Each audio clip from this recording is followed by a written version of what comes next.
Welcome to the Ben Daniel Podcast, where we're calling a spade a spade. Great to be here with you today, folks. One thing about the WNBA, something that the WNBA has been struggling with since its inception, nobody ever looked at the WNBA and thought to themselves, man, that's cool. Man, that's just really cool. Man, that's a cool thing to watch. Wow, that player's really cool. Wasn't a thought. Until CC 22.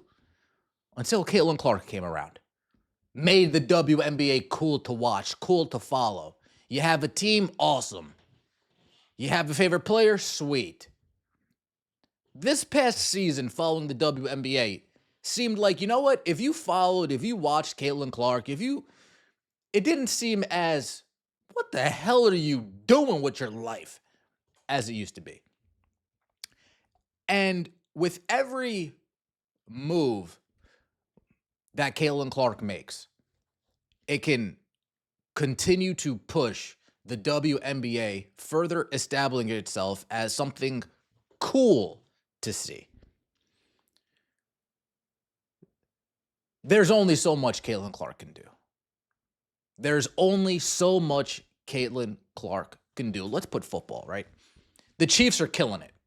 Right? Chiefs are killing it. Like them, love them, hate them, doesn't matter. Killing it.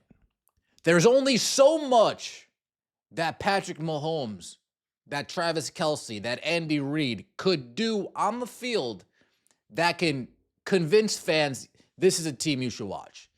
That can convince casuals this is a team you can watch. That can convince people who don't even watch football. People of all ages that don't even watch football. You know what? You should watch this. Maybe not, but this team at least, you should watch. Boom, stamped. And what have we seen with the Chiefs ratings? Through the roof. When it comes to ratings, the Chiefs are America's team. It is what it is. Why?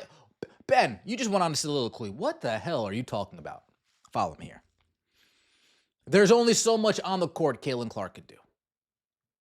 There's only so much on the court Caitlin Clark can do. So now it's off the court marketing, off the court selling ourselves, off the court advertising, off the court branding, so on and so forth. And this offseason, Caitlin Clark has put on a masterclass so far.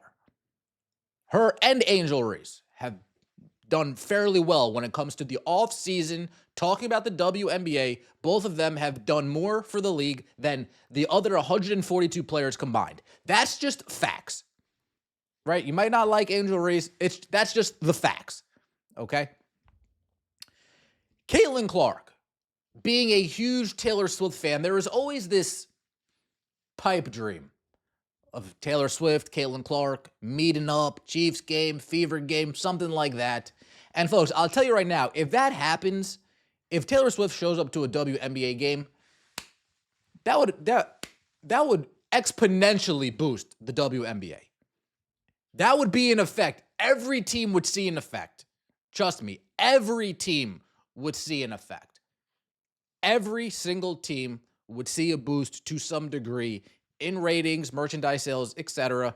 if Taylor Swift was to show up at an Indiana Fever game. She's not showing up to a Connecticut Sun game. I'm sorry, Connecticut. She's not showing up to an Atlanta Dream game. I'm sorry, Atlanta. She's not showing up to a Chicago Sky game. I'm sorry. I'm still waiting on Meg Thee Stallion to show up. I'm still waiting on Lotto to show up. I'm still waiting on all of these people to show up. They still haven't been to a game. Taylor Swift appearing at an Indiana Fever game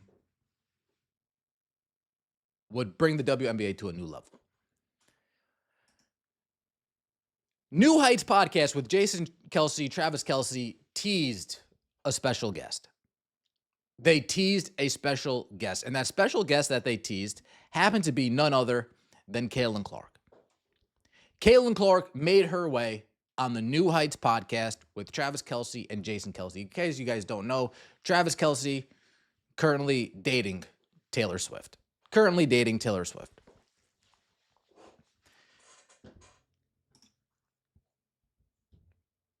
Are we inching closer to that point where Taylor Swift and Caitlin Clark's paths legitimately meet in a public atmosphere.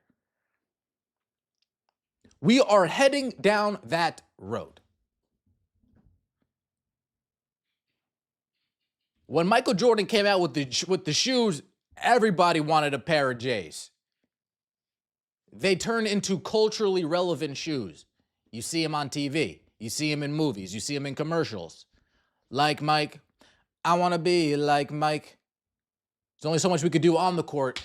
Now off the court, what can we do? When music interjected into the NBA, boom, hit another level.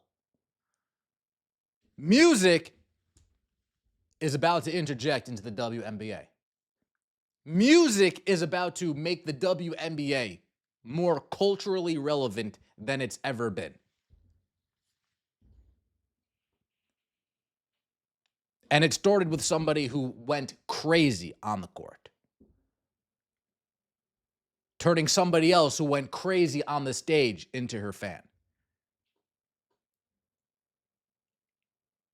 Now, Travis Kelce and Jason Kelce teased a little clip about Caitlin Clark appearing on the podcast, talking about their college recruitment.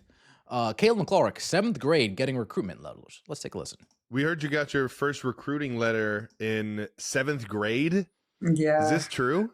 Yeah. So at the time, like, that's insane. It's insane. Were you playing honestly, with high schoolers at this point? Yeah, it's honestly sad. Like, where college like recruitment has kind of gone, it's just insane. But also, I got you.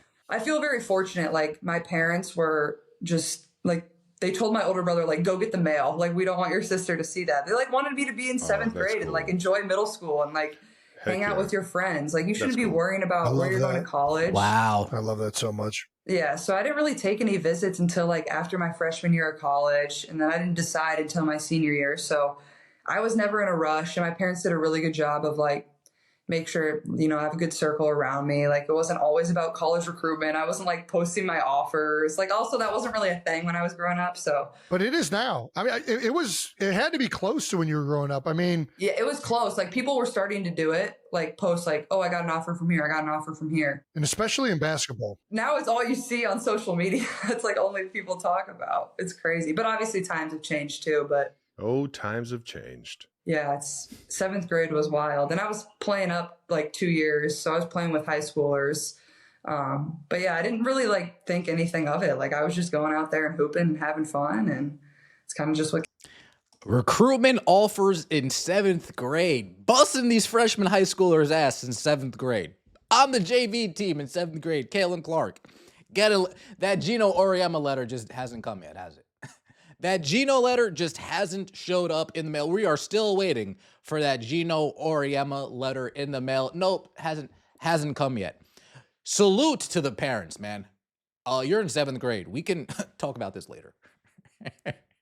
Hey, don't let your sister get the mail, please. Don't let your sister get the mail. We don't even need. Just let her be a kid, man. Just let her be a kid. Salute to the parents. You know, Caitlin Clark had a solid upbringing rooted in substance and morals. Parents, every time I hear a story about her parents shielding her or guiding her, it's just awesome. Awesome, awesome, awesome to see. Folks, this is the first crossover between the Caitlin Clark and the Taylor Swift world. Besides the Eras Tour. We had the Eras Tour. We saw them together at the Eras Tour.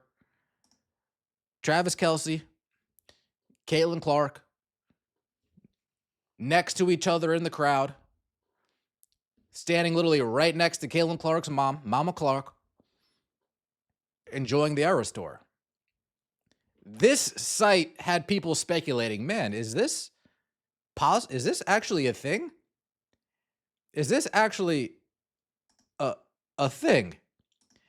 Then you have a teaser here with the intro. Alrighty, our guest today is a 6-foot guard from the University of Iowa, the NCAA all-time Division I scoring leader, the first pick. And the confirmation, Caitlin Clark.